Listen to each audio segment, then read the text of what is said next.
if doing bulk purchase, there will be a lot of investors for the property. Wouldn't it be very competitive when the property completes and competing for rental? Okay, here's the problem with most bulk purchase, right? And I'm pretty sure you've asked this before because you've studied the idea of bulk purchase. So the problem with most bulk purchase is that they don't care about the entry price, right? So they don't care about buying at the right price, and therefore they tend to overpay, right? Look at RT Ampang, for example, right? People entered at about 700 plus per square foot, and today is being auctioned at less than 400 ringgit per square foot. These are all real life case study. Why? Because the guy who did bulk purchase doesn't give a shit about what happened to the property after it's completed. They just wanted their commission.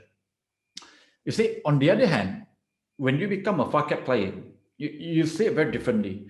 We do research, we do analysis, we make sure you buy the right price point, which is below median, following 7 criteria. And on top of that, we have this thing called multiple rental options. So whereby you have multiple rental strategy available for that particular property. So just because you have a lot of people buying, doesn't mean that everyone adopt the same rental strategy.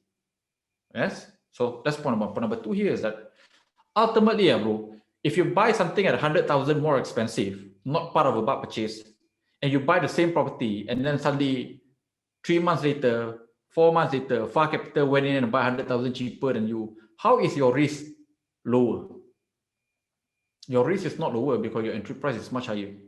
So all I can say here is that if you follow the 7 criteria and you buy the property at the right price point, your risk is a lot lower. I'm not saying there's no risk.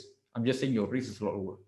And there's a reason why I actually show, we buy property, 40, 50, 100 units. And yet, if you look at my case study just now, right, a lot of units are actually tenanted in less than a month. Now, how can that happen? Right? So what you're saying is theoretically something that can happen, but it has also not actually happened before, right? So a lot of things can go wrong, right?